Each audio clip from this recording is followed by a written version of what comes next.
প্রিয়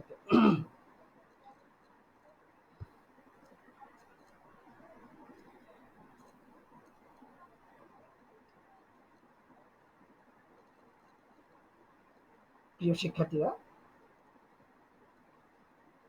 আমি আবার ফিরে আসলাম। আমরা গত ৮ তারিখে ৭টার সময় আমরা ন্যারেশনের উপর একটি ক্লাস নিয়েছিলাম। নিশ্চয়ই তোমাদের সেটা মনে আছে। তো আজকে যেটা হবে সেটা হচ্ছে আমরা ন্যারেশনের যে ক্লাসটা নিয়েছিলাম ৮ তারিখে সেটার আজকে দ্বিতীয় পর্ব। আজকে দ্বিতীয় পর্ব আমরা প্যাসেজ ন্যারেশনের উপরে প্রথম ক্লাস নিয়েছিলাম এবং নিশ্চয়ই প্রত্যেকের এটা মনে আছে।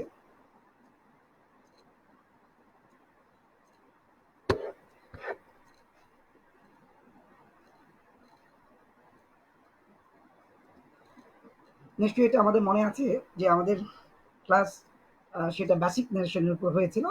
তো আজকে আমরা বেসিক ন্যারেশনের সেই ক্লাসের ধারাবাহিকতায় দ্বিতীয় ক্লাস, অর্থাৎ এটার সেকেন্ড পার্ট আমরা শুরু করতে যাচ্ছি। তো যে বিষয়টা আমি সবাইকে প্রথমে বলে রাখবো যে আজকে হয়তো এখানে আমরা কেউ প্রথমবারের জন্য আমরা ক্লাসটি দেখছি, অথবা এমন হতে পারে যে যারা প্রথম ক্লাসটি করেছিল তারা দ্বিতীয় অংশ অর্থাৎ আজকের ক্লাস তারা করছে। তো আমি যেটা সবাইকে বলবো, যারা প্রথম ক্লাসটি করে নিয়েছে তাদের জন্য তো অবশ্যই এটা ধারাবাহিকভাবে খুব সুবিধা হবে পরবর্তী অংশ বুঝতে। তবে যারা একেবারে নতুন তাদের জন্য আমার নির্দেশনা থাকবে যে তারা প্রথম ক্লাসটি একবার দেখে নিবে এবং পরবর্তীতে এটার সাথে মিলিয়ে নিলে সে প্যাসেজ ন্যারেশনের উপরে যে সমস্যাগুলো সেই জায়গাগুলো সে দূর করতে পারবে, এটা আমার বিশ্বাস। তো এই মুহূর্তে আমি যে জিনিসটা সবাইকে বলতে চাই যে প্যাসেজ ন্যারেশন করতে গেলে যে বিষয়গুলো আমাদেরকে মাথায় রাখতে হয় সেটা আমি প্রথম দিন বলেছি, এবং সেটা হচ্ছে ঠিক 5টি নিয়ম আমাদেরকে মনে রাখতে হয়, সেটা প্রথম ক্লাসে আমাদের বলা ছিল। কিন্তু এখন যেটা আমরা বলতে চাচ্ছি সেটা হচ্ছে প্যাসেজ ন্যারেশন, অর্থাৎ যখন আমাকে গুচ্ছ সেন্টেন্স দেওয়া থাকে, অর্থাৎ একটি সেন্টেন্সের পর আরেকটি সেন্টেন্স এইভাবে সাজিয়ে যে একটি প্যাসেজ করা, তো সেই জায়গাটায় আমাদের ভুল ত্রুটিগুলো কোথায় হয় এবং কোন বিষয়গুলোর দিকে আমাকে আহ, নজর দিতে হবে সেটা আমি বলবো। তো আমি এটা খুব জানি যে আমরা যারা প্যাসেজ ন্যারেশন করে থাকি, জেএসসি এসএসসি আমরা করেছি, ফার্স্ট ইয়ারে করেছি, যে বিষয়টা আমরা জানি সেটা হচ্ছে যে আমাদের প্যাসেজ ন্যারেশনে কিছু বেসিক্স এর পরবর্তীতেও কিছু নিয়ম থাকে। যেমন মনে করো আমরা যে জিনিসটাকে মূলত দেখাতে চাই, প্যাসেজ ন্যারেশনটা এভাবে থাকে সেটা আমরা সবাই জানি। সেটা হচ্ছে কিভাবে একটা প্যাসেজ দেওয়া থাকে, এটা আমি অবশ্য আগের দিনও তোমাদেরকে বলেছিলাম যে এভাবে থাকে, একটু দেখো সবাই। তো এখানে এই যে ঢাকা বোর্ড 2019, ঢাকা বোর্ড 2019-এর একটা কোয়েশ্চেন্স আমরা দেখতে পাচ্ছি স্ক্রিনে। তো সেটা হচ্ছে কি, অনেকগুলো সেন্টেন্স একসাথে আছে। তো আমি এটা পড়ছি, এতে আমাদের সুবিধা হবে একটু পরে সলভ করতে। এখানে বলা আছে যে where do you like to go sir, ask the ticket seller. Cox's Bazar, replied the stranger, how many tickets do you need? I will buy 5 tickets. Take these tickets, they will cost you 3000 টাকা, save the ticket seller। তাহলে এখানে আমরা দেখতে পাচ্ছি যে এখানে involve হচ্ছে দুইজন ব্যক্তি, একটা হচ্ছে স্ট্রেঞ্জার আর একটা হচ্ছে টিকিট সেলার। তাহলে আমরা একটু দেখি যে টিকিট সেলার এবং স্ট্রেঞ্জার দুজন এখানে ইনভলভ। যেটা হয় আমরা প্যাসেজ ন্যারেশন করতে গেলে সাধারণত পরীক্ষার প্রশ্নে দুটো বা দুজন বা তিনজন চারজন এরকম থাকতে পারে, কিন্তু আমাদের ট্রেডিশনাল যে পরীক্ষায়, অর্থাৎ যেটা আমরা দেখে আসতেছি আমাদের এসএসসি, জেএসসি বা এইচএসসিতে, দুজন পার্সন ইনভলভ থাকে। এখন এই দুজন পার্সন যে ইনভলভ থাকে সেখানে আমাদেরকে যেটা দেখতে হবে যে রিপোর্টিং অংশটা কিন্তু আমরা আগের ক্লাসে দেখিয়েছিলাম যে রিপোর্টিং অংশ কিন্তু সবসময় প্রথমে দেওয়া থাকে না। অনেক সময় প্রথমে দেওয়া থাকে, অনেক সময় মাঝে দেওয়া থাকে, অনেক সময় শেষে দেওয়া থাকে, অনেক সময় রিপোর্টিং পার্টটা কিন্তু দেওয়া থাকে না। তো আমি যেটা তোমাদেরকে বুঝাচ্ছি সেটা হচ্ছে আমরা গত ক্লাসে দেখিয়েছিলাম সেটা কিভাবে হয় এবং কিভাবে সেটা মার্ক করতে হয় এবং কিভাবে সলভ করতে হয়।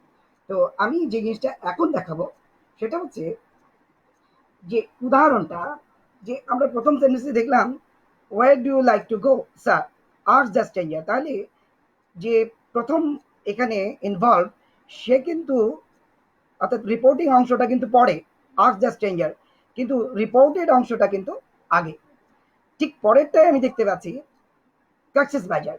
এখন কাকসেস বাজার যেটা বলা হলো, আমরা একটু লক্ষ্য করি এখানে কাকসেস বাজারে আমরা যে কক্সবাজার লিখলাম রিপ্লাইড দ্য স্ট্রেঞ্জার, তাহলে এটা কিন্তু স্ট্রেঞ্জারের এটা বক্তব্য, স্ট্রেঞ্জারটা চলে গিয়েছে পরে, অর্থাৎ রিপোর্টিংটা পরে, রিপোর্টেডটা কিন্তু আগে।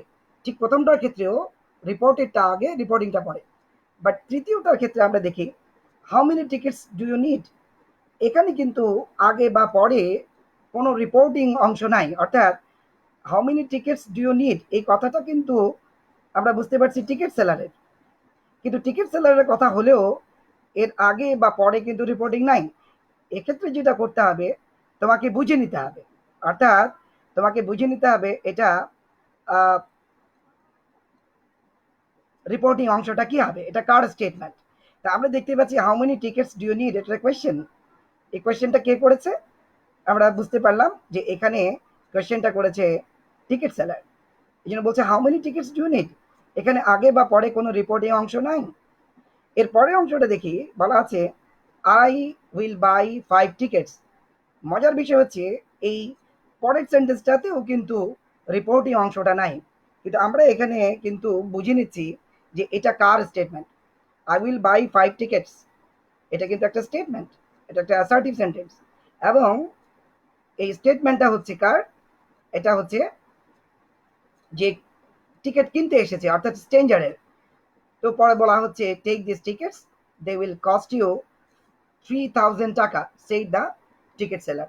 এখানে কিন্তু আমরা দেখলাম দুটো সেন্টেন্স পরপর আসলো, কিন্তু স্পিচটা হচ্ছে একজনের, সেটা হচ্ছে টিকিট সেলারের।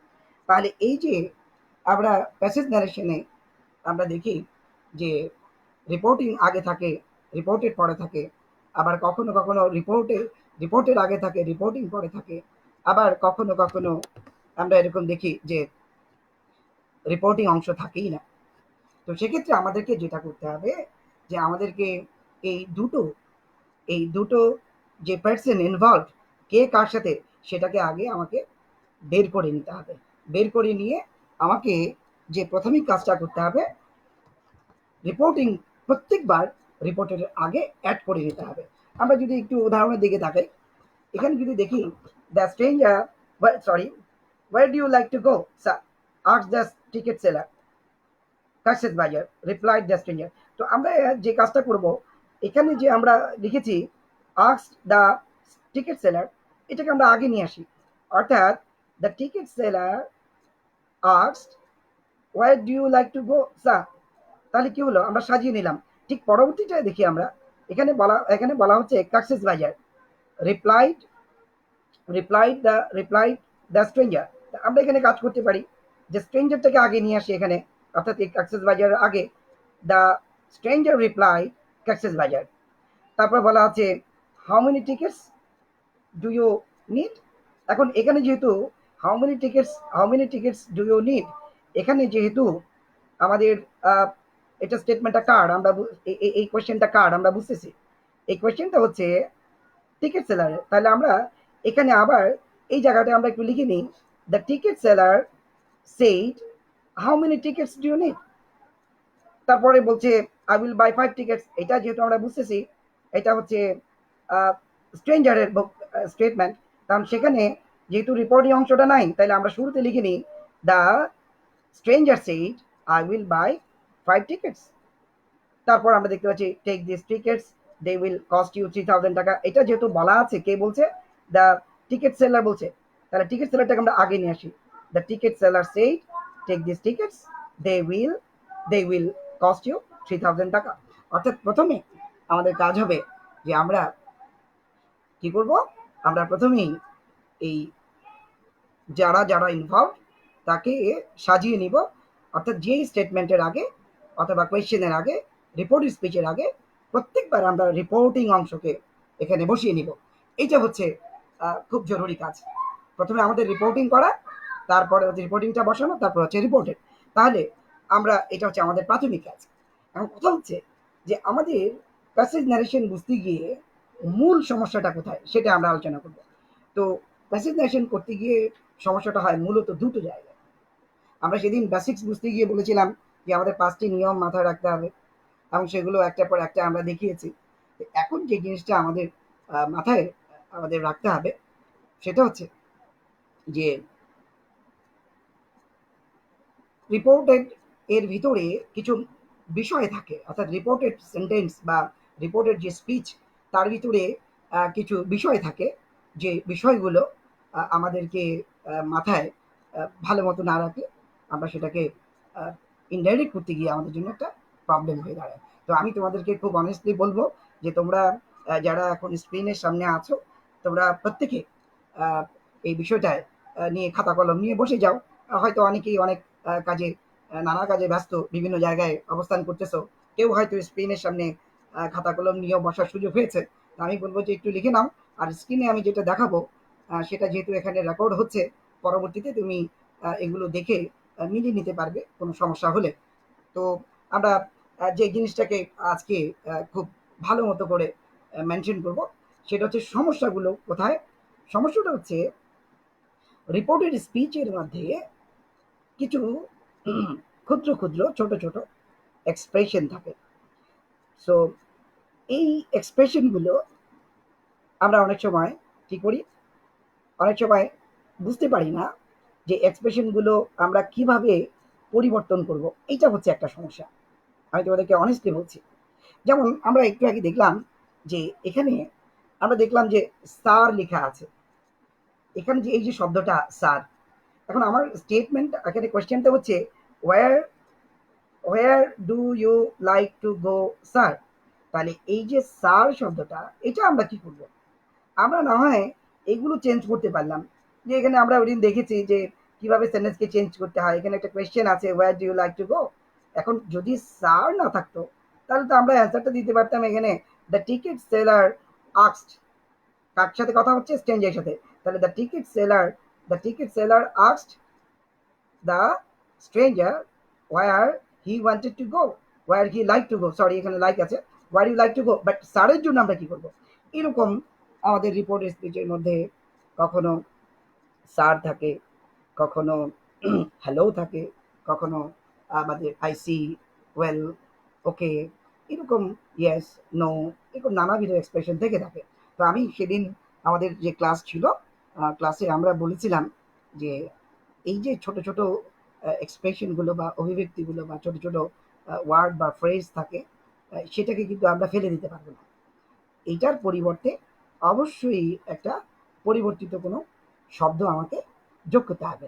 নাহলে এই স্যার শব্দটা বা ইয়েস শব্দটা, নো শব্দটা বা কংগ্রাচুলেশনস, এরকম যে শব্দগুলো থাকে এগুলো যদি আমরা পরিবর্তিত কিছু না বসাই, তাহলে কিন্তু অর্থটা ডিফারেন্ট হয়ে যেতে পারে। অর্থাৎ আমি যে অর্থে আমি বলতে যাচ্ছি, যে এক্সপ্রেশনে আমি বলতে যাচ্ছি, সেটা কিন্তু প্রকাশ হবে না। তো আমি তোমাকে প্রাসঙ্গিকভাবে তোমাদেরকে একটু বলে রাখি, ন্যারেশন কিন্তু আসলে আমাদের একটা টোটালি স্পিকিং টাস্ক। কারণ এখানে তুমি দেখবে যে দুজন ব্যক্তি ইনভলভ থাকে, তারা কোনো না কোনো বিষয়ে কথা বলছে, তারা সেখানে হয়তো কোয়েশ্চেন করছে বা যে কোনো ধরনের সেন্টেন্স তারা থ্রো করছে। এই যে ব্যাপারগুলো, এই জন্য তোমাকে মাথায় রাখতে হবে যে আহ, এই স্যার, ইয়েস, তারপর হচ্ছে নো, এগুলো হচ্ছে এক একটা আহ, মনের ভেতর থেকে বেরিয়ে আসা বা সেন্টেন্সের প্রয়োজনে বা অবস্থার প্রয়োজনে পরিপ্রেক্ষিতে থ্রো করা কিছু ওয়ার্ড বা ফ্রেজ। এই জন্য এগুলোর পরিবর্তিত শব্দ আমাদেরকে জানতে হবে। তো আমরা একটু এক পলক এখানে দেখে নিব যে আসলে কোন ধরনের এই ছোট ছোট বিভক্তিগুলো থাকে। এটা হচ্ছে নাম্বার ওয়ান, যেমন আমরা বলতে পারি স্যার, ইয়েস, নো, এই জাতীয় শব্দগুলো। আর আরেকটা হচ্ছে রিপোর্টের যে স্পিচটা, এই রিপোর্টের স্পিচ এবং স্পিচের যে সেন্টেন্স সেগুলোকে চেঞ্জ করতে গিয়ে চেঞ্জ করার একটা বিষয় কিন্তু আহ, থেকে যায়। তো আমি প্রথমে আলোচনা করব যেটা সেটা হচ্ছে আমাদের ছোট ছোট শব্দগুলো কিভাবে চেঞ্জ করবো আমরা একটু দেখি।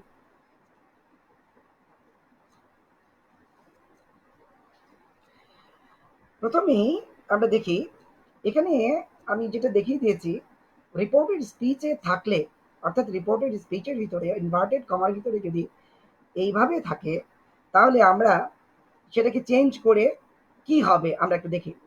যেমন বলা আছে ইয়েস, যদি ইয়েস থাকে তাহলে আমরা সেখানে ব্যবহার করব রিপ্লাই ইন দ্য অ্যাফার্মেটিভ। আমরা কিন্তু এটা জানি, প্রত্যেকেই জানি। আচ্ছা, নো থাকলে হবে রিপ্লাইড ইন দ্য নেগেটিভ। এখন কথা হচ্ছে এই যে এভাবে ইয়েস থাকলে replied in the affirmative, no থাকলে রিপ্লাইড ইন দ্য নেগেটিভ, তুমি দেখবে যে কখনো কখনো এই যে ছোট ছোট অভিব্যক্তিগুলো, অর্থাৎ এই যে ইয়েস বা নো, এগুলো এগুলো কিন্তু কখনো কখনো দেখবা এখানে রিপোর্টিং ভার্ব হিসেবে ব্যবহৃত হয়। অর্থাৎ রিপোর্টিং ভার্ব সহ নিয়ে সে একটা এক্সপ্রেশন তৈরি করে। অর্থাৎ ইয়েসটা কিন্তু আমার এখানে ভার্ব দিয়ে শুরু হয়েছে যে রিপ্লাইড ইন দ্য অ্যাফার্মেটিভ, অর্থাৎ যেহেতু ইয়েস মানে ইতিবাচক এটা, হ্যাঁ, তাহলে আমরা বলতে আছি এটা যে ভার্ব দিয়ে প্রকাশ করছি, আমরা বলছি রিপ্লাইড ইন দ্য অ্যাফার্মেটিভ। তো যদি নো থাকে তো সেটাকেও আমরা দেখতেছি যে এটা এক্সপ্রেশনটা ভার্ব দিয়ে আসছে রিপ্লাইড ইন দ্য নেগেটিভ। যদি সেটা স্যার থাকে তুমি লক্ষ্য করো এখানে কিন্তু আমরা ভার্ব দিয়ে করছি না, কারণ আমরা যখন স্যার বা ম্যাডাম বলবো, স্যার বা ম্যাডাম বলতে গেলে কিন্তু সেটা কখনো ভার্ব দিয়ে অ্যান্সারটা দেওয়া যায় না, কারণ এটা কাউকে আমি একটু রেসপেক্ট দেখাচ্ছি, কাউকে আমি শ্রদ্ধা দেখাচ্ছি। তার প্রতি শ্রদ্ধা বা রেসপেক্ট রেখে যেহেতু আমি করছি, এটা ভার্ব দিয়ে প্রকাশ না করে আমাকে বলতে হচ্ছে রেসপেক্টফুলি বা পোলাইটলি। এই রেসপেক্টফুলি বা পোলাইটলি এই শব্দটা আমরা এই যে এক্সপ্রেশনটা এটা ব্যবহার করব আমরা রিপোর্টিং অংশে। যাই হোক, সেটা আমরা পরে দেখাবো কিভাবে করতে, উদাহরণ দেখাবো। ঠিক তেমনি কংগ্রাচুলেশনস বা অনেকে আমরা এটাকে সংক্ষেপে বলে থাকি কংগ্রেস, কংগ্রেটস বা কংগ্রাচুলেশনস থাকলে আমরা সেটাকে ভার্বে চেঞ্জ করে ফেলবো, সেটা হবে কংগ্রাচুলেটেড। বা অনেক সময় থাকে শিওর বা অফকোর্স, শিওর বা অফকোর্স থাকলে আমরা করতে পারি গিভিং অ্যাসিউরেন্স অথবা গিভিং সার্টিনটি। অর্থাৎ যেহেতু শিওর বা অফকোর্স দ্বারা এই ধরনের এক্সপ্রেশন বুঝাচ্ছে, অর্থাৎ নিশ্চয়তা দিচ্ছে, একটা নিশ্চয়তা প্রকাশ করছে, তাই আমরা বলতে পারি ইনডাইরেক্টে গিভিং অ্যাসিউরেন্স অথবা গিভিং সার্টেনটি। ঠিক তেমনি ও বা ওয়েল অথবা আই সি এরকম যদি থাকে, ও ওয়েল অর আই সি এরকম থাকলে আমরা ব্যবহার করবো এক্সপ্রেসিং সারপ্রাইজ। ঠিক তেমনি পরবর্তীতে দেখি আমরা এখানে আছে hello or excuse me listen, hello excuse me listen এরকম থাকলে আমরা ব্যবহার করবো ড্রয়িং অ্যাটেনশন। অথবা এভাবেও করতে পারি ভার্ব দিয়ে drew plus object plus attention, অর্থাৎ drew his attention, drew his attention, Karim's attention, in this way. তো আবার পরেরটা দেখি সরি, অথবা কখনো থাকে আই এম সরি। তো সেখানে আমরা ব্যবহার করবো এক্সপ্রেসিং রিগ্রেট অথবা অ্যাপোলোজাইজড। অর্থাৎ এটাকে আমরা ফ্রেজ বানাতে পারি এইভাবে এক্সপ্রেসিং রিগ্রেট দিয়ে, অথবা ভার্ব দিয়ে আমরা করতে পারি অ্যাপোলোজাইজড। আমরা জানি সরি বা আই এম সরি বলতে এখানে ক্ষমা চাওয়া বোঝায়, তাই আমরা এক্সপ্রেসিং রিগ্রেট দুঃখ প্রকাশ করে সে বলছে, অথবা অ্যাপোলোজাইজ ব্যবহার করতে পারি। যদি রিপোর্টেড স্পিচে by Allah, by God, by my life অথবা এনিথিং, যেমন আমরা অনেক সময় বলতে পারি বাই ইউ, অর্থাৎ এখানে কি প্রতিজ্ঞা করা বা এক ধরনের আমরা খুব সহজে বলে থাকি কসম খাওয়া, এবার আমরা বলতে পারি আল্লাহর কসম আমি সেটা করবো, বা এই জাতীয় এক্সপ্রেশন, খোদার কসম বা আমার জীবনের কসম। হ্যাঁ, এরকম নানাভাবে অনেক কিছু দিয়েই মানুষ অনেক সময় প্রতিজ্ঞা করে থাকে, কথা বলে থাকে। তো এরকম যদি থাকে সেক্ষেত্রে আমরা বলবো সোয়ারিং বাই আল্লাহ, বা যেটা দেওয়া থাকে, অর্থাৎ যেটাকে নিয়ে, যেটাকে দিয়ে আমি প্রতিজ্ঞা করছি, যেটাকে দিয়ে আমি কসম খাচ্ছি, সেটার জন্য আমি কি দিব সোয়ারিং বাই, কারণ সোয়ার মানে হচ্ছে কসম খাওয়া বা প্রতিজ্ঞা নেওয়া এরকম। এরপরে বলা আছে প্লিজ, যদি প্লিজ থাকে সেক্ষেত্রে আমরা রিকোয়েস্টেড দিব। আর যদি ভকেটিভ কেস থাকে, যেটাকে আমরা বাংলায় বলে থাকি সম্বোধন কারক, এই সম্বোধন কারক যেরকম আমরা বলছি এখানে ব্রাদার, সিস্টার, ডিয়ার ফ্রেন্ড অথবা ডার্লিং, ডার্লিং বলতে প্রিয় অর্থে। তো ভকেটিভ কেস যেমন আমরা বলি ভাই আপনার বাড়িটা কোথায়, ভাই এখানে একটা আহ, আমি ভালো একটা রেস্টুরেন্ট খুঁজতেছি, এরকম যদি বলে এই যে ভকেটিভ কেস যেটা, তো সেক্ষেত্রে আমরা ব্যবহার করব অ্যাড্রেসিং অ্যাজ প্লাস ওই ভকেটিভ কেসে ওয়ার্ডটা, অর্থাৎ আমি যেটা ব্যবহার করছি ব্রাদার বা সিস্টার বা ডিয়ার ফ্রেন্ড বা ডার্লিং, যেটাই আমরা ব্যবহার করি সেটা আমরা ব্যবহার করবো অ্যাড্রেসিং অ্যাজ। এরপরে আমরা চলে যাই, দেখি আর কি আছে। এরপরে আমরা দেখতে পাচ্ছি যে অনেক সময়, এটা আমরা ছোটকাল থেকেই জানি সবাই, good morning, good evening, good night, এগুলো থাকলে যেহেতু কারো ভালো কিছু চাওয়া হচ্ছে, আশাবাদ করা হচ্ছে, সেক্ষেত্রে আমরা ব্যবহার করবো wished plus object plus good plus morning বা ইভিনিং বা গুড নাইট। তো এখানে যেহেতু উইশ করা হচ্ছে তাই এভাবে হবে। কিন্তু গুড বাই, কারো গুড বাই কিন্তু আমরা উইশ করি না। গুড বাইটা হচ্ছে আমরা গুড বাই জানাই, এটা আমাদের খারাপ লাগে অনেক সময় গুড বাই জানলে। তো সেক্ষেত্রে আমরা বলি কি bait, bait plus object plus good bye, জানানো, অর্থাৎ তাকে গুড বাই জানানো এরকম।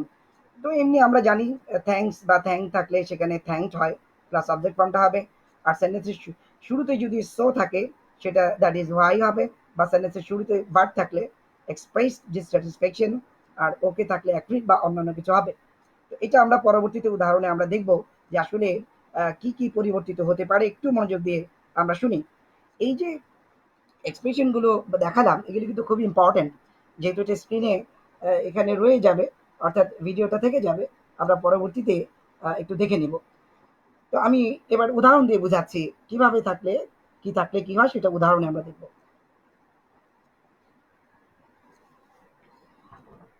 আমরা তখন যে এক্সপ্রেশনগুলো দেখলাম সেই এক্সপ্রেশনগুলোর আমরা এক্সাম্পলস এখানে নিয়ে আসছি। এই এক্সাম্পলগুলো স্ক্রিনে দেখলে আমাদের জন্য সুবিধা হবে পরবর্তীতে পড়ে নিতে।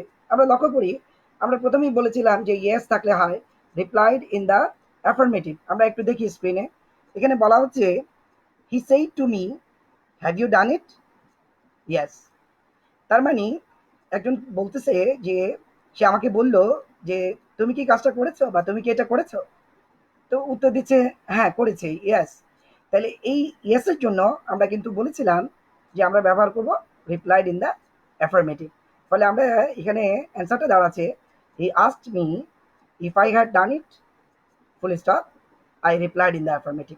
এখন আমার বক্তব্য হচ্ছে যে ইয়েস থাকলে আমরা রিপ্লাইড ইন দ্য অ্যাফার্মেটিভ দিই। এখন যদি এই ইয়েসের পরে আরও কিছু থাকে, যেমন যদি এরকম থাকে থাকে ইয়েস আই হ্যাভ ডান ইট, তাহলে সেক্ষেত্রে কিন্তু ওইটার জন্য আমরা অতিরিক্ত অ্যাডেড শব্দটা যোগ করে নেবো, সেটা আমরা পরে আলোচনা করবো।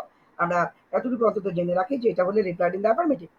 ঠিক তেমনি he said to me have you done it, সে আমি উত্তর দিচ্ছি নো, তাহলে কি দাঁড়াচ্ছে he asked me if I had done it, I replied in the negative. যেহেতু এখানে নো আছে এবং এর সাথে কোনো এক্সপ্রেশন নাই, তো direct replied in the negative লিখে দিলেই কিন্তু অ্যান্সারটা হয়ে যাবে। এরকম এক্সপ্রেশন কিন্তু আমাদের পরীক্ষায় থাকে। তো সেক্ষেত্রে আমরা এটাই করব, নো থাকলে রিপ্লাইড ইন দ্য নেগেটিভ। আর যদি এর সাথে আরও কিছু থেকে থাকে তাহলে হয়তো আমরা অ্যাডেড যোগ করে বা আমরা direct replied in the negative that বলে সেটা বলে ফেলতে পারি। তৃতীয়টা ছিল স্যার। তো আমরা বলেছিলাম যে স্যার যখন থাকবে তখন কিন্তু আমরা কি করব, স্যার থাকলে অবশ্যই রেসপেক্টফুলি ব্যবহার করব। তাহলে এখানে এক্সপ্রেস দেওয়া আছে he said to me sir I can help you, তাহলে এক্ষেত্রে আমরা স্যারের জন্য ব্যবহার করেছি কি রেসপেক্টফুলি। তাহলে আমরা বলছি he respectfully told me that he could help me. এর কারণটা কি, কারণটা হচ্ছে স্যারের পরিবর্তে রেসপেক্টফুলি, আর বাকি অংশটা হচ্ছে বেসিক্স যেটা আমরা আলোচনা করেছি আগে। তো আজকের প্রাসঙ্গিক হচ্ছে স্যারের পরিবর্তে কি বসেছে রেসপেক্টফুলি। এরপরে আমরা দেখতে পাচ্ছি he said congratulation you have done well. এক্ষেত্রে কংগ্রাচুলেশনসটাকে আমরা ইনডাইরেক্ট করতে গেলে, অর্থাৎ ইনডাইরেক্টে এই এক্সপ্রেশনটা পরিবর্তিত হয়ে হবে কংগ্রাচুলেটেড। এর কারণ হচ্ছে আমরা রিপোর্টিং ভার্বটা এখানে হি সেড, সেড হচ্ছে ভার্ব, তাহলে সেক্ষেত্রে আমরা কংগ্রাচুলেশনসকে কংগ্রাচুলেটেড লিখে ফেলতে পারি। লিখে বাকিটা আমরা দ্যাট যোগে, যেহেতু এটা অ্যাসার্টিভ পরের অংশটা, আমরা করে ফেলতে পারি। অ্যান্সারটা কি দাঁড়ায়, he congratulated me that I had done well. অথবা আমরা এভাবেও বলতে পারি he congratulated me and added that I had done well, এভাবেও বলা যায়। পরবর্তীটা আমরা দেখি, এখানে বলা আছে he said sure I will help you, তাহলে শিওর থাকলে কি হবে, এটা আমরা বলেছিলাম। আমরা এই উদাহরণটা দেখি। শিওর থাকলে হবে giving assurance. He said, comma inverted comma, sure I will help you, আমি তোমাকে অবশ্যই সাহায্য করব। তাহলে এখানে আমরা শিওরের পরিবর্তে দিচ্ছি গিভিং অ্যাসিউরেন্স, অর্থাৎ নিশ্চয়তা দিয়ে, আমাকে নিশ্চয়তা দিয়ে he said that he would help me. তাহলে এক্ষেত্রে he said sure I will help you, এখানে শিওর শব্দটা হবে গিভিং অ্যাসিউরেন্স। এরপরে দেখি, the student said I live at Badda, I see it's a long distance. এখন স্টুডেন্ট বলছে যে আমি বাড্ডায় বসবাস করি। তো যে উত্তর দিচ্ছে সে হয়তো স্যার হতে পারে, তো সে বা অন্য কেউ হতে পারে। সে বলছে যে আচ্ছা, এ তো লম্বা একটা দূরত্ব। তো সেক্ষেত্রে এই আই সি এরকম এক্সপ্রেশন থাকলে আমরা ব্যবহার করতে পারি এক্সপ্রেসিং সারপ্রাইজ। যেমন the student said that he lived at Badda. Expressing surprise, the teacher said that it was a long distance. এরপরে দেখি আমরা, এরপরে আছে Mr Jamal said hello how are you. অর্থাৎ এখানে কাউকে আমরা সম্বোধন করছি, বাট আমরা হ্যালো বলে। এখন যেহেতু হ্যালো বলে বলছি, তাই আমরা যেহেতু ওই ব্যক্তির মনোযোগটা আকর্ষণ করছি, তাহলে হ্যালো শব্দের দ্বারা যেহেতু মনোযোগ আকর্ষণটাকে বোঝাচ্ছে, তাহলে আমরা সেটা লিখে ফেললে কিন্তু হয়ে যায়। ফলে আমরা এখানে লিখছি drawing attention, mister Jamal asked me how I was. অর্থাৎ আমার মনোযোগ আকর্ষণ করে জামাল আমার কাছ থেকে জানতে চাইলো যে আমি কেমন আছি, এই তো ব্যাপারটা। তাহলে আমরা দেখলাম হ্যালো থাকলে ড্রয়িং অ্যাটেনশন হবে। এরপরে পিছিয়ে চলব। উদাহরণ, এখানে আমরা দেখতে পাচ্ছি উদাহরণ বলা হচ্ছে Sabbir said I am sorry I can't go with you. তাহলে এখানে আমরা যেটা দেখব, Sabbir said I am sorry I can't go with you. I am sorry, I am sorry থাকলে কি হবে, আমরা আগের পৃষ্ঠায় দেখিয়েছিলাম এক্সপ্রেসিং রিগ্রেট। তাহলে আমরা লিখতে পারি expressing regret I am sorry, যেহেতু সে দুঃখ প্রকাশ করছে যে আমি তোমার সাথে যেতে পারবো না। তাহলে এটার পরিবর্তে আমরা লিখতে পারি পরিবর্তে expressing regret Sabbir said that he could not go with me। তাহলে আই এম সরি বা সরি এরকম থাকলে কিন্তু আমরা এক্সপ্রেসিং রিগ্রেট বা অ্যাপোলোজাইজ এরকম শব্দ ব্যবহার করতে পারি। তাহলে আমরা এই ফ্রেজটা এখানে ব্যবহার করছি এক্সপ্রেসিং রিগ্রেট। অর্থাৎ এইভাবে থাকলে আমরা হুবহু এক্সপ্রেসিং রিগ্রেট লিখে দিব। এরপর দেখো, আমরা বলেছিলাম যে বাই আল্লাহ, বাই লর্ড বা বাই যে কোনো কিছু যদি থাকে, the man said by Allah I will do it. তাহলে এখানে কি হচ্ছে, the man said by Allah I will do it. তাহলে এখানে সে কসম খাচ্ছে, আল্লাহ কসম খাচ্ছে বা প্রতিজ্ঞা করছে। তাহলে আমরা লিখতে পাচ্ছি swearing by Allah the man said that he would do it. তাহলে এখানে বাই আল্লাহ পরিবর্তে আমরা সোয়ারিং, এখন যদি বাই লর্ড থাকতো, বাই ইউ থাকতো, তাহলে সেখানে আমরা সোয়ারিং বাই ইউ, এখানে অন্য কিছু থাকলেও সোয়ারিং লিখে তারপর বাকিটা লিখে ফেলতাম। ঠিক তেমনি আমরা একটু পরের উদাহরণটা দেখি আরেকটা। Mintu said please give me some money. তাহলে এখানে প্লিজ আছে, যদি কখনো প্লিজ থাকে তাহলে সেক্ষেত্রে আমরা জানি যে এটা রিকোয়েস্ট হবে। তো এক্ষেত্রে পরবর্তী সেন্টেন্সটা যেহেতু imperative, give me some money, তাহলে সেক্ষেত্রে আমরা কিন্তু টু ব্যবহার করেছি। আমরা জানি যে ইম্পারেটিভ যদি লেট ছাড়া অন্য কোনো ভাব দিয়ে শুরু হয়, তাহলে সেক্ষেত্রে আমরা সেখানে টু ব্যবহার করি। তাহলে আমরা অ্যান্সারটা দিয়েছি Mintu requested to give him some money. তাহলে প্লিজের পরিবর্তে এখানে রিকোয়েস্ট বসলো। এবং এক্ষেত্রে যদি অন্য কোনো এক্সপ্রেশনও হয়, সেক্ষেত্রে আমরা প্লিজের ক্ষেত্রে অবশ্যই রিকোয়েস্টের ব্যবহার করবো। প্লিজ, তারপর দেখি বলা হচ্ছে Tania said to the man brother can you help me. এখানে কিন্তু সম্বোধন কারক হচ্ছে ব্রাদার, কাউকে ভাই বলে বলছে যে ভাই আপনি কি আমাকে সাহায্য করতে পারবেন। এখানে কে বলছে, তানিয়া বলছে, কাকে, ওই ব্যক্তিকে, দ্য ম্যানকে। তাহলে ম্যানকে এখানে বলা হচ্ছে যে ভাই আপনি কি আমাকে সাহায্য করতে পারবেন। তাহলে এই ধরনের যখন সম্বোধন কারক থাকবে, অর্থাৎ সম্বোধন, কাউকে সম্বোধন করা হচ্ছে ব্রাদার দিয়ে, এর পরিবর্তে অর্থাৎ এই এক্সপ্রেশনটাকে আনতে গেলে যেহেতু সম্বোধন করা হচ্ছে, এই শব্দটাকে আমরা অ্যাড্রেসিং দিয়ে আনতে পারি। কারণ কাউকে অ্যাড্রেস করা মানে হচ্ছে সম্বোধন করা। তাহলে এক্সপ্রেশনটা কি হবে, অ্যাড্রেসিং অ্যাজ ব্রাদার, অর্থাৎ এভাবে লিখতে হবে। যদি সিস্টার বলা থাকতো তাহলে অ্যাড্রেসিং অ্যাজ সিস্টার, এখানে যদি অন্য কিছু বলা থাকতো তাহলে অ্যাড্রেসিং অ্যাজ দিয়ে। তো আমরা এখানে লিখছি Tania said to the man brother can you help me? Addressing as brother, Tania ask the man if he could help her. তো এখানে মূল আলোচ্য বিষয় হচ্ছে ব্রাদারের পরিবর্তে আমরা কিভাবে লিখব। এরপর আমরা দেখতে পাই I say two Quader good morning. আমরা জানি গুড মর্নিং থাকলে কি হবে? উইশ। তাহলে অ্যান্সার দেওয়া হচ্ছে I wished Kader good morning, অর্থাৎ উইশের পরে অবজেক্টটাকে দিতে হবে। I wished Kader good morning. ঠিক পরবর্তী এক্সাম্পল দেখি, she said to her friend good bye. সে তার বন্ধুকে বলছে গুড বাই। আমরা বলেছিলাম গুড বাই থাকলে বেইড হবে, তাহলে আমরা এখানে দেখতে পাচ্ছি she bade her friend good bye. সে তার বন্ধুকে বিদায় জানালো। এরপরে আমরা দেখি নিজুম সেড থ্যাংক ইউ। তাহলে থ্যাংক থাকলে আমরা ডিরেক্ট থ্যাংকস করে ফেলবো। এটা আমরা অনেক আগে শেখা, ছোটকালে শেখা একটা লেসন।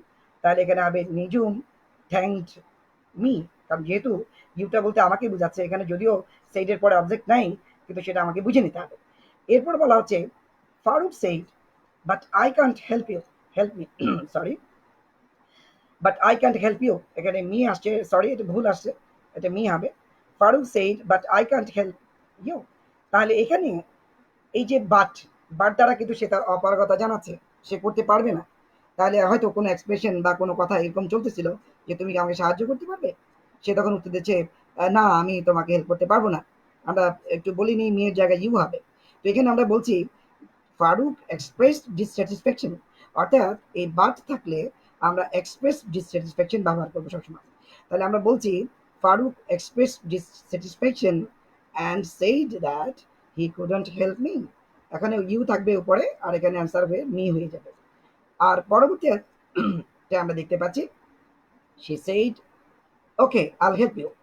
তো কখনো কখনো কিন্তু আমরা এই ধরনের এক্সপ্রেশন পাই, ওকে দেওয়া থাকে। এখন ওকের ক্ষেত্রে আমি বলবো যে আসলে এগ্রি এখানে আমরা দিয়েছি, কিন্তু ক্ষেত্র বিশেষে কিন্তু ভিন্ন হতে পারে। ওকে কখনো কখনো সেটা পারমিট হতে পারে, কখনো এটা আরো ডিফারেন্ট কোনো এক্সপ্রেশন হতে পারে। এটা সেন্টেন্সের উপর ডিপেন্ড করে, অর্থাৎ এক্সপ্রেশনটা বা কথাটা যেভাবে হচ্ছে দুই ব্যক্তির মধ্যে, তার উপর নির্ভর করে কিন্তু ওকেটা চেঞ্জ হয়। তো এখানে আমরা এগ্রিটা হচ্ছে এখানে উপযুক্ত হয়, তাই আমরা এগ্রি দিয়েছি। She said okay I will help you. তাহলে আমরা অ্যান্সার দিচ্ছি she agreed to help me, অথবা আমরা বলতে পারি she agreed that she would help me. তার মানে ওকের ক্ষেত্রে আমরা এগ্রি দিচ্ছি, কখনো কখনো আরও ডিফারেন্ট হতে পারে, এটা কিন্তু মাথায় রাখবে। তাহলে আমরা একবার জাস্ট দেখে নিই, এখানে আমরা যা যা দেখলাম সেটা হচ্ছে কি, আমরা দেখলাম ইয়েস, আমরা দেখলাম নো, দেখলাম স্যার, লাল কালি দিয়ে এখানে মার্ক করা আছে, আমি জানি না স্ক্রিনে এটা বোঝাচ্ছে কিনা। স্যার, কিংবা কখনো কংগ্রাচুলেশনস, কখনো আছে শিওর, কখনো আছে তোমার আই সি, কখনো আছে হ্যালো, কখনো আছে আই এম সরি, কখনো বাই আল্লাহ বা এই জাতীয় অনেক কিছু, যেমন প্লিজ আছে, কখনো আছে ব্রাদার, কখনো হচ্ছে গুড মর্নিং বা গুড বাই, বা কখনো থ্যাংক বা থ্যাংক ইউ, কখনো আছে বাট, শুরুতে বাট, সেন্টেন্সের শুরুতে বাট, আবার কখনো ওকে। এই হচ্ছে বিষয়। তাহলে আমরা যেটা বুঝলাম যে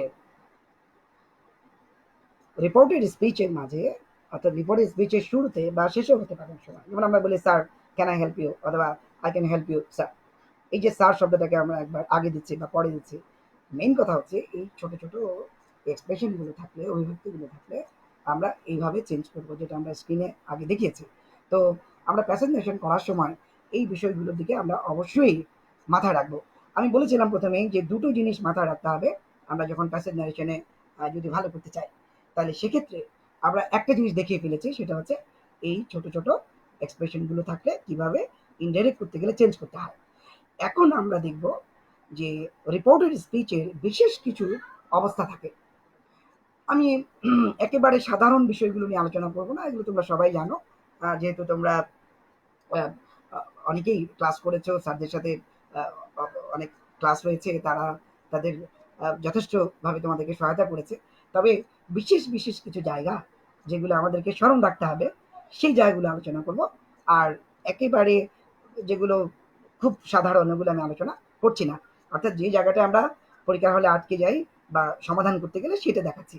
তো এটা হচ্ছে বাকি, আমি বলেছিলাম যে প্যাসেজ জেনারেশনের দুটো অংশ, একটা হচ্ছে এই ছোট ছোট এক্সপ্রেশন, এটা হয়ে গেল। আর এখন দ্বিতীয়টা দেখাবো যে রিপোর্টেড স্পিচের সেন্টেন্সে কি অবস্থা থাকলে সেটাকে বিশেষ অবস্থা থাকলে কিভাবে সেটাকে চেঞ্জ করতে হয়। তো আমরা দেখি।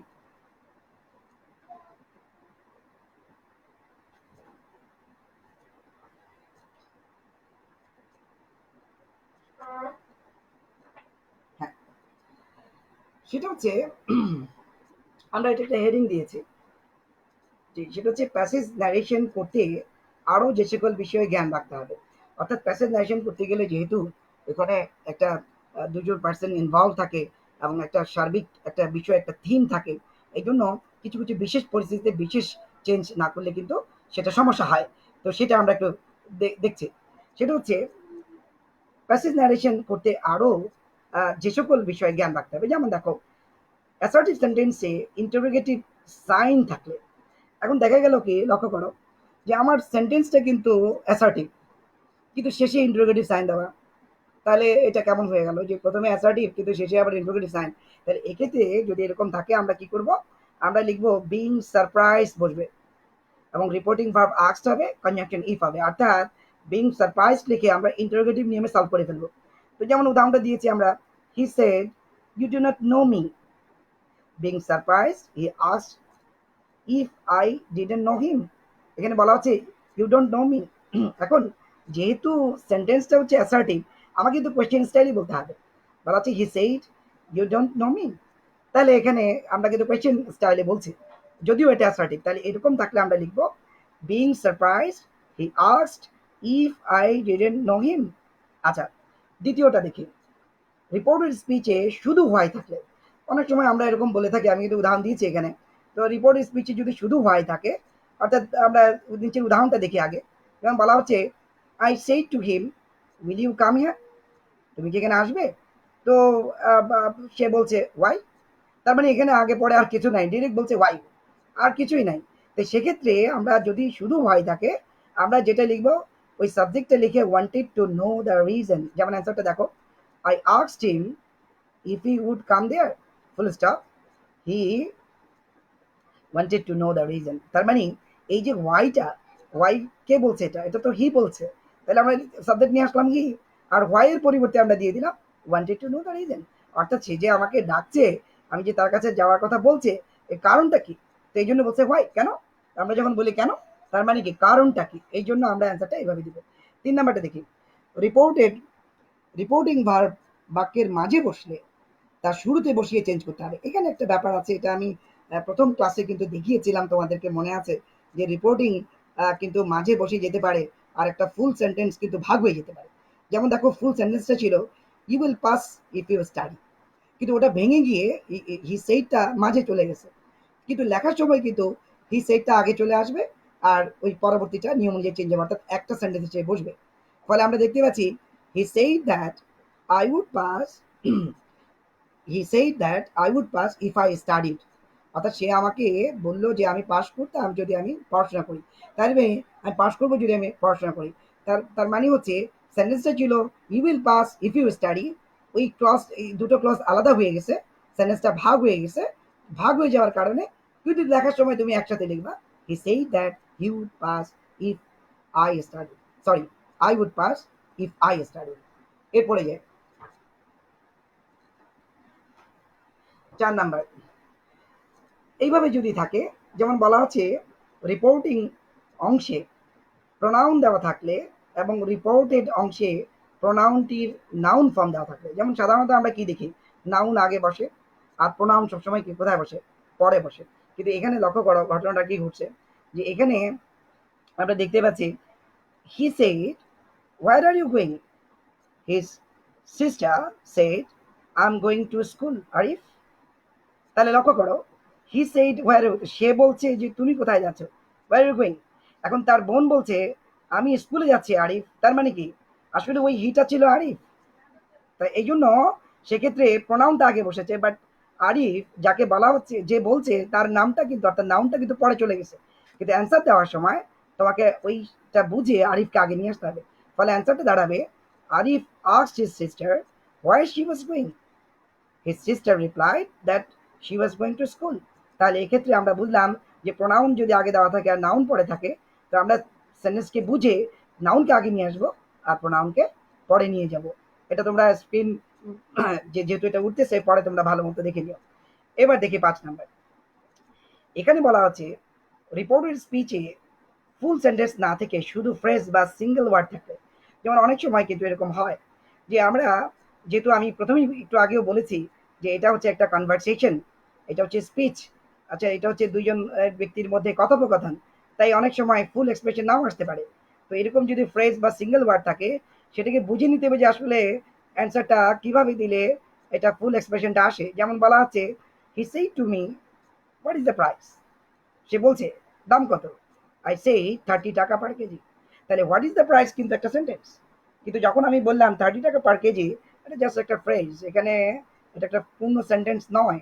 তাহলে সেক্ষেত্রে আমাকে বুঝে নিতে হবে যে আসলে আমি কি বলতে চাচ্ছি। আমি বলতে চাচ্ছি যে it is 30 taka per KG, অথবা the price is 30 taka per KG, এটাই বলতে চাচ্ছি। তাই ন্যারেশন চেঞ্জ করার সময় যেটা আমি বলতে চাচ্ছি, অর্থাৎ যেটা আমার বলার কথা, অর্থাৎ এখানে যা দেওয়া আছে এখান থেকে বুঝে নিলাম, কিন্তু সে যা বলতে চেয়েছে ওভাবেই লিখতে হবে। ফলে অ্যান্সারটা দাঁড়াচ্ছে he asked me what the price was. I told him that the price was 30 taka per KG, অথবা it was 30 taka per KG.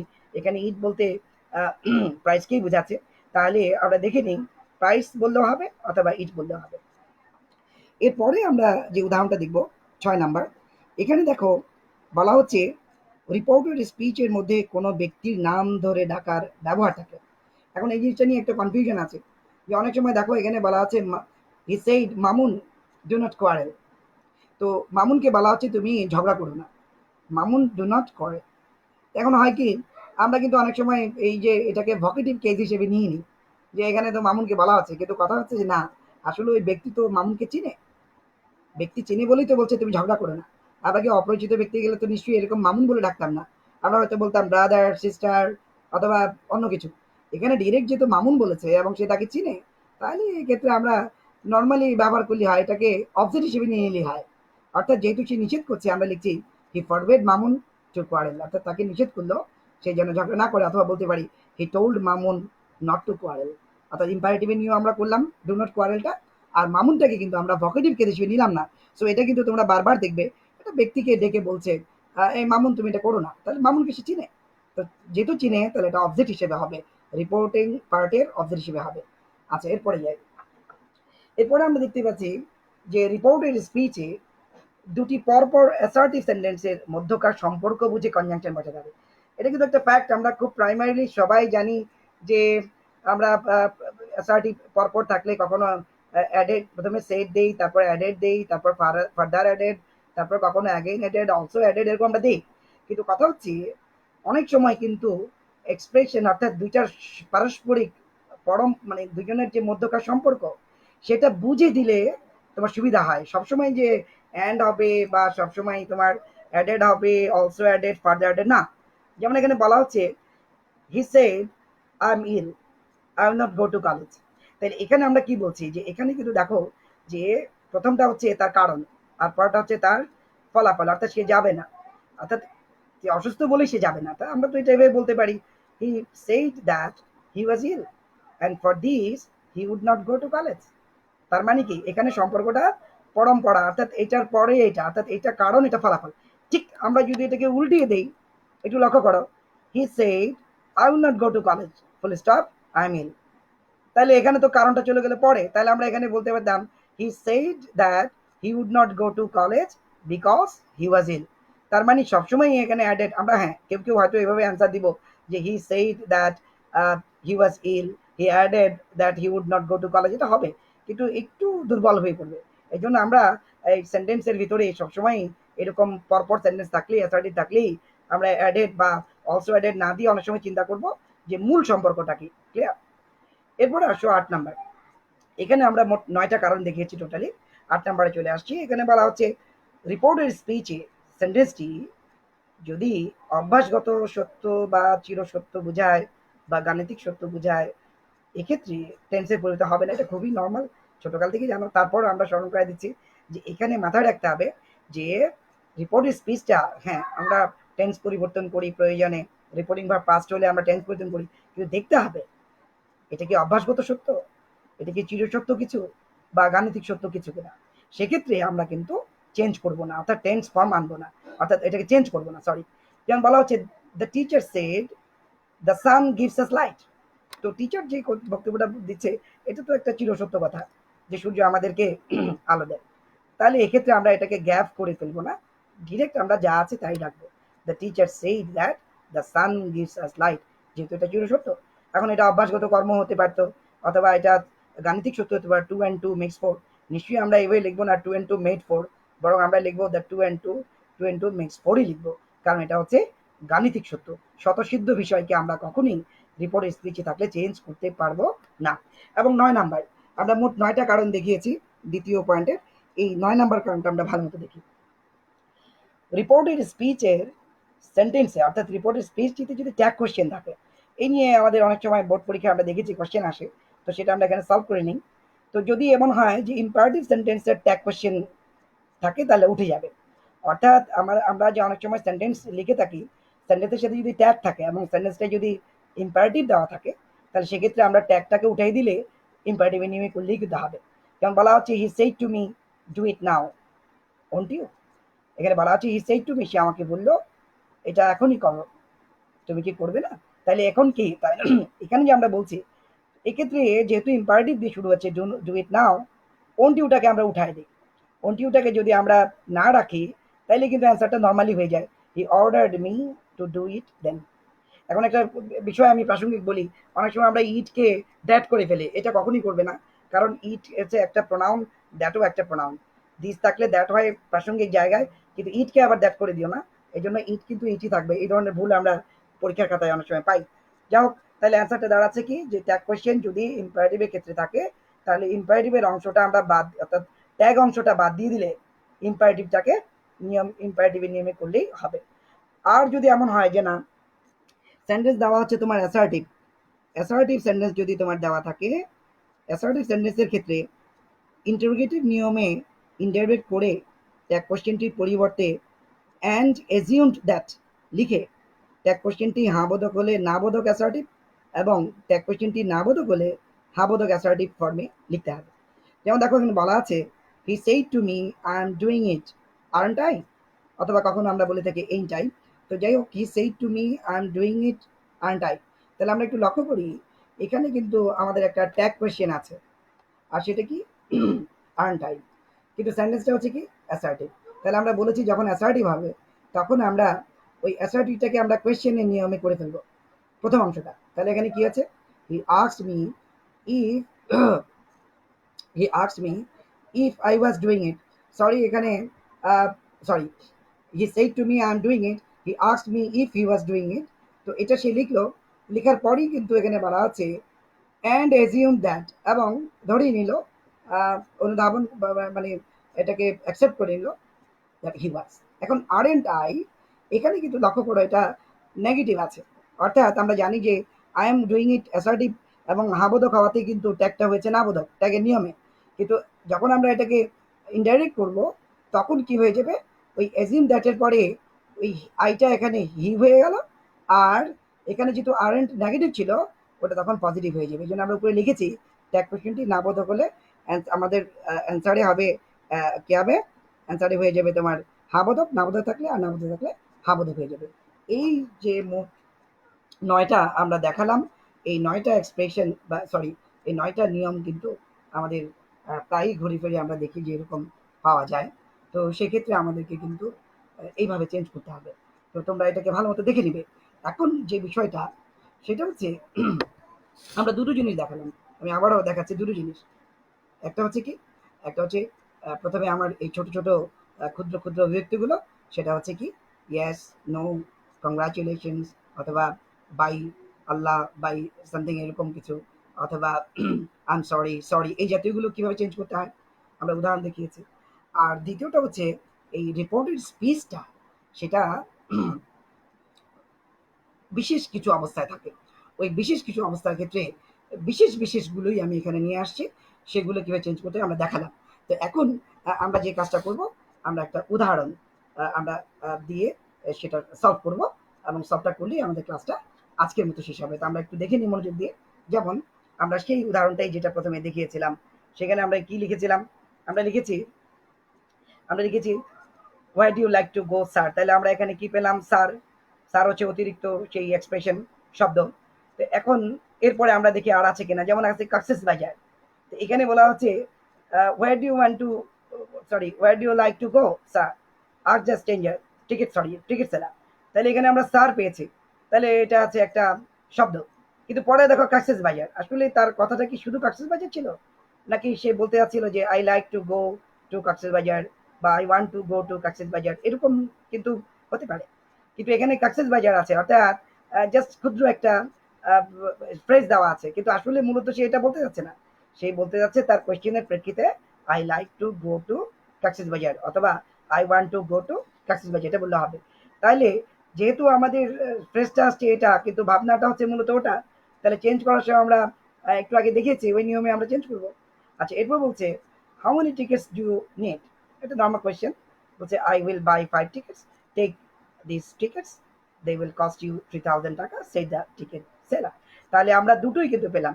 একটা পেলাম এখানে হচ্ছে স্যার পেলাম, সেটা হচ্ছে স্যার। আর আরেকটা এখানে পেলাম, সেটা হচ্ছে কাকসেস বাজার। আমরা কিন্তু দেখিয়েছিলাম যে দুটো বিষয় আমাদেরকে মাথায় রাখতে হবে। তো আজকের এই ঢাকা বোর্ড 2019 সালে এইচএসসি পরীক্ষায় যে কোয়েশ্চেনটা এসেছিল, সেখানে কিন্তু আমরা বাস্তব প্রমাণ পেলাম যে স্যার শব্দটাও এখানে পাওয়া গিয়েছে, ছোট এক্সপ্রেশন।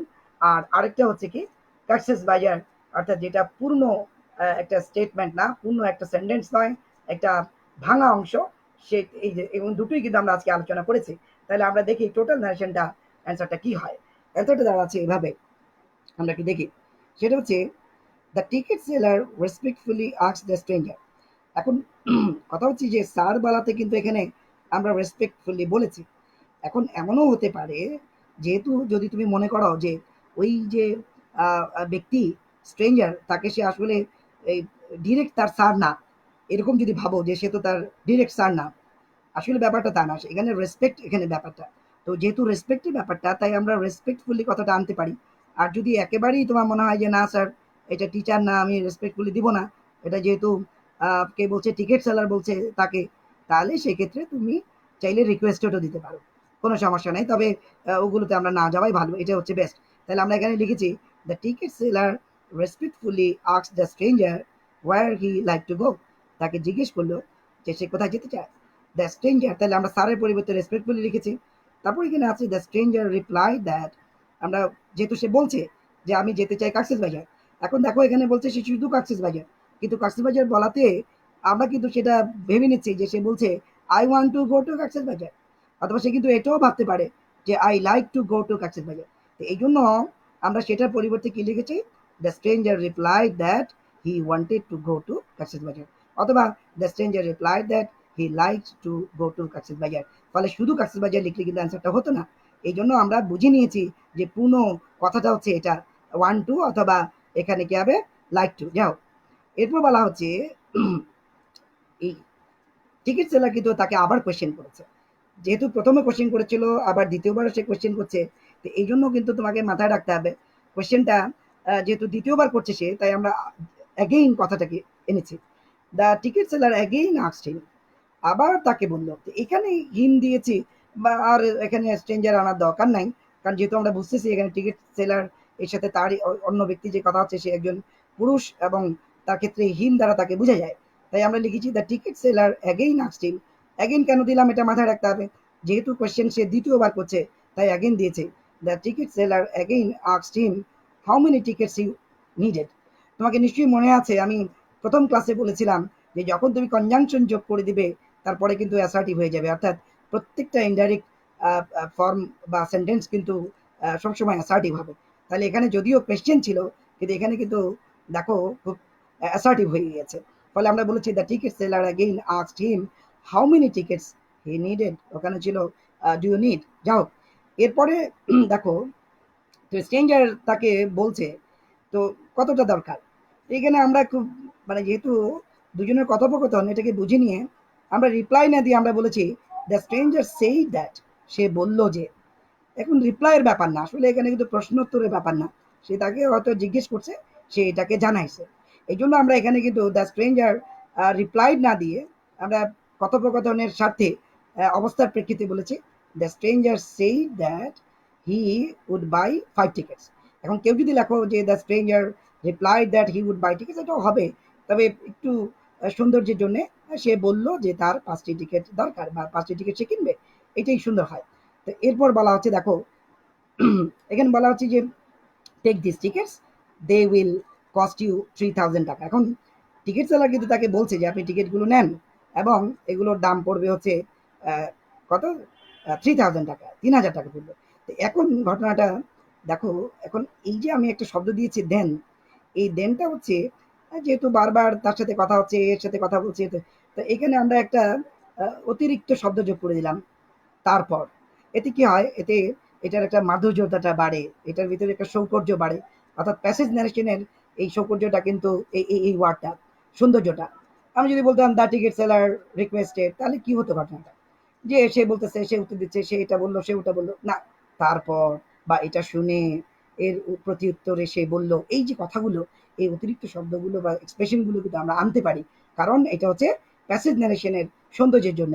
যেহেতু আমরা একটা ডিরেক্ট স্পিচকে আরেকজনের কাছে ইনডিরেক্টলি বলছি, তাই সৌন্দর্যের জন্য এই দেন শব্দটা এনেছি। তাহলে আমরা এখানে দিয়েছি then the ticket seller requested, আমরা বলেছি, অথবা gave him, requested him to take those tickets, অথবা টেক দা টিকিটস বললেও কিন্তু হয়, কারণ যেহেতু ব্যক্তি দুজনই এখানে উপস্থিত, এখানে দোজ না দিয়ে যেহেতু টিকিট একজন দিচ্ছে আরেকজন নিচ্ছে এবং দুটো হচ্ছে কাছাকাছি, তাই আমরা এখানে যদি ডিটারমিনার হিসেবে দি ব্যবহার করি, এটা হচ্ছে বেস্ট অ্যান্সার।